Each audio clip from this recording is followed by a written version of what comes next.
साधक को इस बात को लेकर पहले झगड़ा चलता रहता है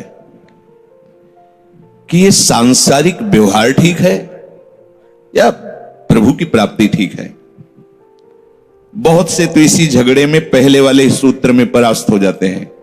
यार माता पिता भाई बंधु परिवार रिश्ता नाता बालक ये सब इसको तो करना ही है, यही तो धर्म है। मेरे सिवा इनका कोई नहीं है और इनके सिवा मेरा कोई नहीं है, इसलिए मेरा कर्तव्य बनता है इनका पालन पोषण करना।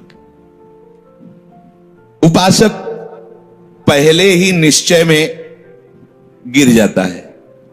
जो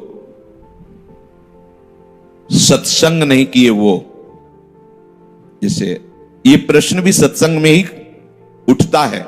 जब हम सत्संग में भगवत प्राप्ति की बात या शास्त्र स्वाध्याय से संतों की वाणी से जब हम ये निश्चय करने के लिए तैयार होते हैं, पहले तो निश्चय करने की ही वृत्ति नहीं आती, पर जब हम तैयार होते तो हमारे सामने दो दिखाई देते। एक तो संसार, शरीर, शरीर संबंधी भोग, शरीर संबंधी रिश्ते नाते, तो इनका कर्तव्य करना ये ठीक है या भजन करके भगवत प्राप्ति करना ठीक है। तो बहुत से इसी में गिर जाते हैं। अपने को बहुत विद्वान समझते हैं, बड़े नजदीक हैं और हैं विद्वान, शास्त्र का ज्ञान है, पूरा ब्राह्मणत्व से चलते हैं अब भी, पर परमार्थ का ज्ञान नहीं है। शास्त्र का ज्ञान है, आपको उत्तर दे सकते हैं। जब उनसे कहा कि भाई भजन करने का समय है, कर लो नहीं तो पछताओगे, तो उनके मुख से निकला कि प्रारब्ध में होगा तो भगवत प्राप्ति हो जाएगी, भजन हो जाएगा। अब तो हम तुरंत जवाब दिया, ये कोई कर्म फल है भगवत प्राप्ति? प्रारब्ध क्या है? तुम्हारे किए हुए शुभ अशुभ कर्म, वही फल देने के लिए तैयार है। भगवत प्राप्ति न शुभ से होती न अशुभ से, दोनों का नाश करके जो निष्काम हो जाता है, निश्चल बुद्धि प्रभु में स्थापित कर देता, वही भगवत प्राप्ति। और उसके लिए मनुष्य जन्म मिला है। भगवत प्राप्ति भाग्य या प्रारब्ध के अधीन नहीं है। जो ऐसा सोचते हैं सो परत्र दुख पावई, सिर धुनि धुनि पछताए, काल ही कर्म ही ईश्वर ही मिथ्या दोष लगाए। शरीर का स्वस्थ रहना या स्वस्थ हो जाना, प्रतिकूलता अनुकूलता मिलना, लाभ हानि मिलना, ये सब भाग्य से है। सुनो भरत भावी प्रबल बिलख कहो मुनिनाथ, हानि लाभ जीवन मरण जस अपजस ये विधियात, ये विधान के हाथ प्रारब्ध के। भगवत प्राप्ति नहीं, भजन नहीं, सच्चिदानंद प्रभु की प्राप्ति अगर भाग्य से होने लगी तो फिर मनुष्य जीवन की सार्थकता क्या रही? हमें भाग्य निर्माण करना है। ये जो हमारा जन्म हुआ ये भाग्य के अधीन नहीं है, ये नवीन भाग्य निर्माण करने के लिए है। नहीं तो आदेश ही नहीं देते भगवान। पशुओं को आदेश नहीं दिया जाता क्योंकि वो भाग्य के अधीन है। केवल मनुष्य शरीर को आदेश दिया गया है। किसी देवता को भी आदेश नहीं दिया गया कि आप ये करो ये ना करो, क्योंकि वो वही करेंगे जो उनके सुकृत है, उसके अनुसार बस भोग भोगेंगे। आगे कुछ नहीं कर सकते, नवीन कर्म नहीं कर सकते, न नारकी जी कर सकते हैं, न स्वर्ग के कर सकते हैं। सब अपने अपने परिणाम को केवल भोग रहे हैं। यहां परिणाम उपस्थित करने का अवसर है। आप जो चाहो अपना परिणाम कर सकते हो। आप चाहो नरक जाओ, चाहे स्वर्ग जाओ, चाहे नारायण बन जाओ, जो चाहो कर सकते हो। मनुष्य शरीर है तो ऐसा शास्त्र स्वाध्याय और पंडिताई ज्ञान किस काम का जो भगवत प्राप्ति प्रारब्ध पे छोड़ दे। तो कुछ जन हैं जो शास्त्र स्वाध्याय करके या संतों की वाणी सुनकर इस विचार में आते हैं कि मुझे क्या करना चाहिए, परिवार का पोषण या भगवत प्राप्ति। दो विभाग कर लिए इसलिए खतरा है, निर्णय नहीं कर सकता। और सही पूछो तो दो विभाग है नहीं, एक ही बात है। समझ जाओ तो वहीं वहीं भगवत प्राप्ति हो जाएगी। अब उसके विचार में आता है कि अभी तो ब्याह हुआ है, या अभी छोटे छोटे बच्चे हैं, या अभी बच्चों का ब्याह किया है, अभी नए हैं, क्या जाने संसार का। मेरी आवश्यकता है, नहीं तो संसार इनको परेशान कर देगा। और वो अपने अहम जनित कर्ता भाव से ऐसा बंध जाता है कि निर्णय ही नहीं कर पाता। समझो रे भाई लोगो, समझो रे दीवाना, अरे हिया नहीं रहना, करना अंत पयाना। श्री चरणदास जी कह रहे, ए भाई समझो, जिस कर्तव्य को तुम विचार करके झूठे भाव को कर्तव्य मान रहे हो, अरे माया के दीवाने, अरे हिया नहीं रहना, करना अंत पयाना। यहां से जाना है, यहां से जाना है। ये भूल जाते हैं, माया की ऐसी भूल भुलैया है कि हमें शरीर में राग और शरीर संबंधियों के राग में सुख मिलने लगता है और लगता है कि मैं अविनाशी हूं। वैसे मैं तो अविनाशी ही है, पर विनाशी को लेकर मैं ये भूल कर बैठता है, और जिसको पकड़ा है वो सब विनाशी, सब विनाशी। गो गोचर जहां लगु मन जाई, तो सब माया जानो भाई। दुनिया में लाखों का मेला जुड़ा, हंसा जब जब उड़ा तो अकेला उड़ा। समझो, ये माया की चाल है जो तुम्हें समझने नहीं दे रही। अरे भाई समझो, समझो। अरे माया के दीवानों, यहां से हमें जाना है, जाना है। कुछ साथ नहीं ले जाना है, कोई साथ नहीं जाएगा। बस तुम फंस गए हो मोह दलदल में। ये कुटुंब का मोह ऐसा मोह है कि कैसे तुम्हें बताएं। याद ही नहीं आती कि मुझे जाना है, याद ही नहीं आता कि सब छूटना है। ये समझ में नहीं आता कि मैं आया किस लिए। बड़ी विचित्र भूल भुलैया है। मोह कुटुंब के अवसर खोयो। दो बातें आती है, परिवार का पालन पोषण, ये धर्म पालन करूं या हरि का भजन करके भगवत प्राप्ति करूं। तो बोले मोह कुटुंब के अवसर खोयो। अवसर मिला है तुमने, भलो पायो दांवरे, चूकना अवसर प्यारे, भलो पायो दांवरे। बड़ा अच्छा अवसर मिला है भजन करने का, चूक गए तो फिर पछताना पड़ेगा। हरि की शुद्ध बिसराई। अब वो निर्णय करता है परिवार के पोषण का, क्योंकि मोह ममता है। पीछे का हर बार सत्संग में कहते हैं कि पीछे का रास्ता एकदम बंद हो जाना चाहिए, कि आगे कोई भयावह स्थिति आवे तो लौटने का रास्ता नहीं रहना चाहिए। उपासक को पीछे का मार्ग बंद कर देना चाहिए।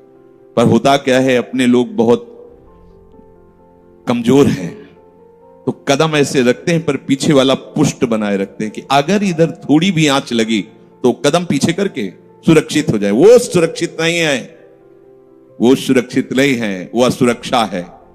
परिवार का राग, अन्य भरोसा, किसी देहधारी का भरोसा, किसी वस्तुओं, ये भरोसे लायक चीज है। अरे क्षण में बिगड़ जाने वाली चीज है। भरोसा तो हरि का है, भरोसा तो हरि गुरु चरण सेवा अनुसरो। ये भरोसा कभी तुम्हें विश्वासहीन नहीं होने देगा।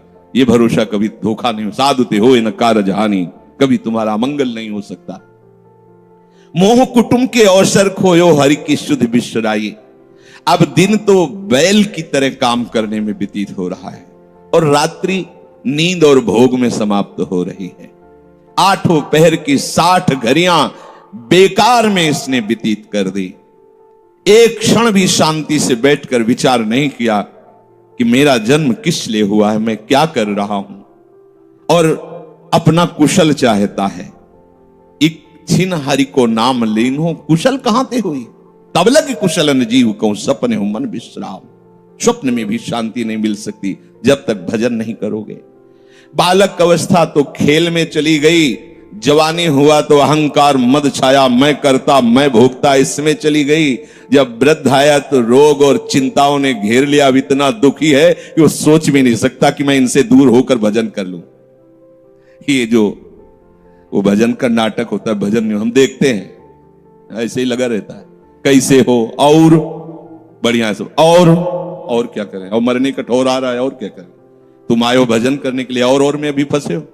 क्या कर दूं, कहां से कैसे व्यवस्था कर दूं। हम ही चला रहे हैं, भले वृंदावन में बैठे, परिवार हमारे अनुसार चलेगा, हमारे ही, नहीं तो नष्ट हो जाएंगे। आए हैं वनवास करने के लिए, भजन करने के लिए। पूरा का पूरा प्रपंच दिमाग में पता लगता है। वृद्ध भय चिंता अति उपजी, दुख में कछु न सुहाता। अरे भूल क्यों रहे हो, चेतो।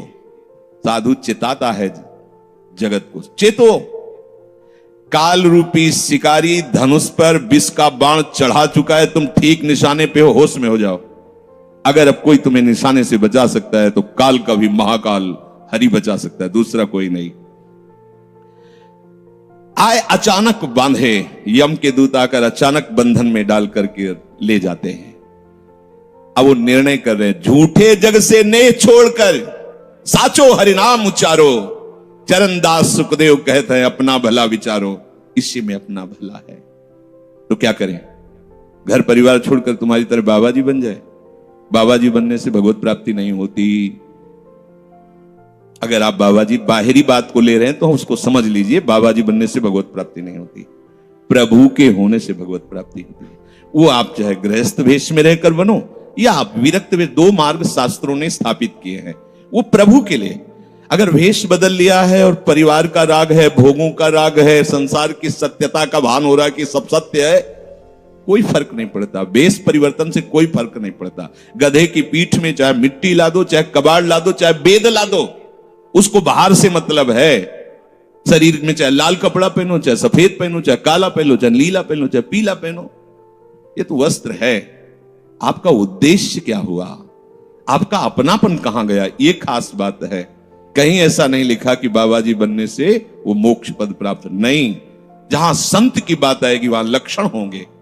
जहां भगवत प्राप्ति की बात आएगी वहां मन का प्रभु में तन्मयता होना, प्रभु में डूबना, प्रभु के चिंतन में मगन होना होगा। वो चाहे गृहस्थ हो चाहे विरक्त हो, दोनों के।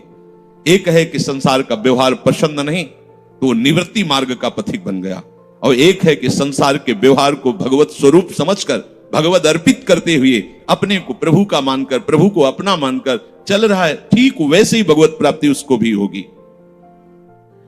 हम लोग जब सत्संग में बात सुनते हैं तो निर्णय करने के लिए हमारा ही हृदय होता है।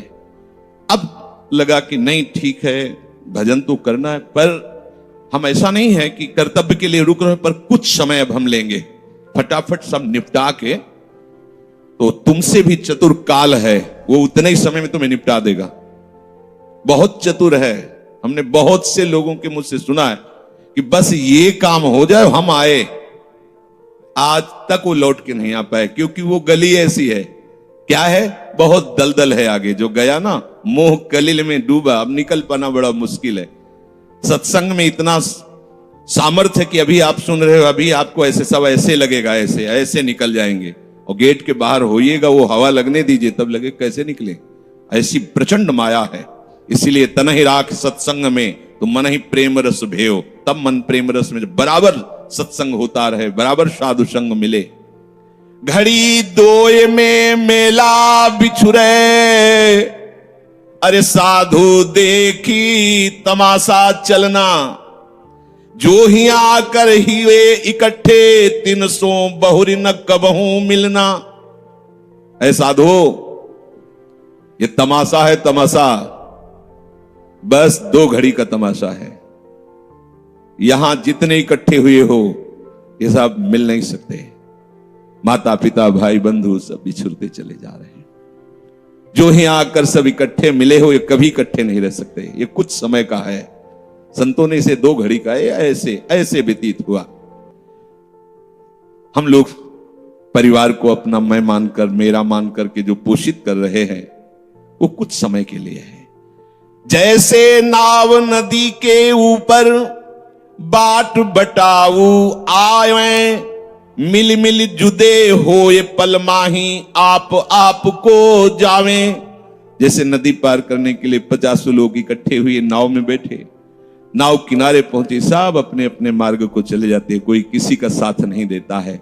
ऐसे ही मृत्यु का समय आया, आप कितना भी प्यार करो, वो लौट के आपसे पूछने के लिए नहीं आएगा आप कैसे हो, या आपने कितना भी सबके लिए किया है। मोह से युक्त होकर अपना जीवन, विशेष जीवन आपने दे दिया, लेकिन आपकी क्या दुर्गति होगी किसी को कोई परवाह नहीं है। फूंक ताप के 10-5 दिन में वो जो दिन क्रिया हुई, इसके बाद सब मौज मस्ती में होते हैं। कोई तुम्हारा चिंतन, कोई तुम्हारा नाम नहीं लेगा, कोई तुम्हारे लिए आंसू नहीं बहाएगा। वो अगर कोई रोता है तो हमने सुना है कैसे रोता है। आज तक हमने जो कहा वही इन्होंने पूरा किया, मतलब अपनी कामनाओं की पूर्ति के लिए रोता है। अब कौन हमारी बात सुनेगा? तुम कितना हमें चाहते थे, कोई नहीं इतना चाहता। क्या कह के रो रहा है? क्या कह के रो रहा है? अपनी कामनाओं की, स्वार्थ की पूर्ति के लिए रो रहा है, तुम्हारे लिए नहीं रो रहा वो। या बारी बिच फूल घनेरे, रंग सुगंध सुहावे, लागे खिले फेरी कुम्हलावे, झरे टूट बिन शावे। ये भगवान का बगीचा है संसार। रंग बिरंगे फूल हैं, कुछ तो कली ही मुरझाकर नष्ट हो जाती है, कुछ फूल खिलकर नष्ट हो जाते हैं, कुछ में ऐसी सुगंध आती, थोड़ा सुगंध फैलती, वो भी नष्ट हो जाते हैं। ये बगीचा केवल देखने में सुहावना लगता है बड़ा भयावना। इसमें मृत्यु का तांडव हो रहा है। आप देखो, प्रतिपल मृत्यु भयावा, पर कैसी माया है। सामने वाला पतिंगा जला, फिर भी वो जाके उसी में जलता है। ऐसे फूंक के आ रहे हैं एक को, और उनको ये वैराग्य नहीं हो रहा कि मेरे शरीर की भी यही दशा होनी, मुझे कुछ कर लेना चाहिए। ऐसी कुछ कर लेना चाहिए जिससे हम कालातीत अवस्था को प्राप्त हो जाए। क्यों नहीं कर पाता? दारा सुत संपत्ति को सुख, ज्यों मोती ओस बिलावे, ह्या ही मिले और ह्या ही नासे, ता क्यों क्यों पछ